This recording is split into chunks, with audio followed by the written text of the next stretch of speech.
Ada pertanyaan, ketika seseorang belum berakikah, kemudian memasuki Idul Adha atau Idul Kurban, sedangkan dia yakin bahwa orang tuanya belum mengakikahi dia waktu dia masih kecil, mana yang harus didahulukan antara akikah dengan kurban? Kita harus mengetahui dulu dua hal ini, yaitu akikah. Akikah adalah penyembelihan, intinya mengungkapkan rasa syukur ketika kelahiran seorang anak.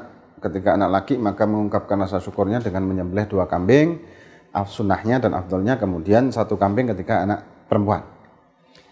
Kemudian kurban itu dilaksanakan setiap tahun dengan 3 jenis binatang kurban, yaitu unta, sapi, dan kambing. Unta sapi bisa untuk patungan 7 orang, kemudian kalau kambing hanya untuk 1 orang. Nah, ketika kita dua-duanya belum melaksanakan dan kita mendapatkan rezeki yang hanya mungkin untuk 1 kambing atau 2 kambing saja, terbatas, mana yang harus kita dahulukan antara akikah dengan kurban? Nah, kita melihat akikah ini kan selama hidup kita atau seumur hidup kita cuma 1 kali. Kalau kurban tiap tahun. Memang ada ulama yang mengatakan boleh digabung, seperti Imam Romli mengatakan boleh digabung antara kurban dengan akikah, cuman afdolnya tidak digabung. Kenapa? Karena kurban sunnah membagikan dalam keadaan mentah, sedangkan akikah sunnah membagikan dalam keadaan matang. Jadi 2 hal yang afdoliyahnya itu akan berbeda, yang satu matang, yang satu adalah mentah. Kemudian kembali lagi ke seperti yang tadi kita katakan, bahwa akikah itu hanya seumur hidup sekali dan kemudian kurban bisa berlanjut setiap tahun, selalu berulang. Maka yang kita utamakan adalah akikah dulu. Dan sambil kita berniat, andai kata saya mendapatkan rezeki tahun depan, maka saya akan kurban. Niat dengan sidik, niat dengan betul-betul, niat dengan jujur dalam hatinya.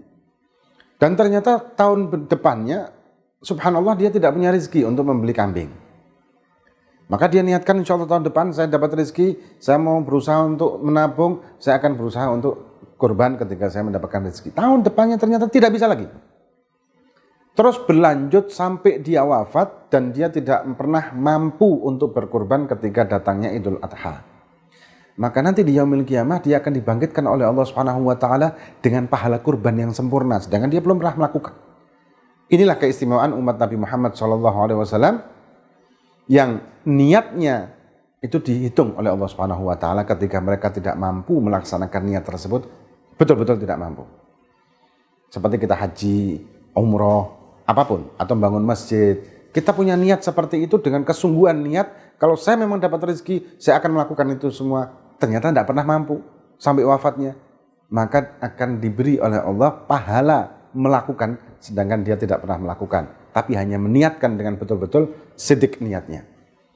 Ini keistimewaan. Jadi kita akikah, ya karena itu hanya seumur hidup sekali. Setelah kita akikah, kemudian kalau ada lebihnya kita kurban. Jadi akikah lain, kurban lain. Kemudian setelah itu, kalau memang tidak ada rezeki hanya untuk 1 kambing saja atau untuk 2 kambing saja cukup untuk akikah. Udah akikah dengan tadi kita berniat untuk kurban tahun depan dan seterusnya. Ini moga-moga bermanfaat. Wallahu a'lam bishawab.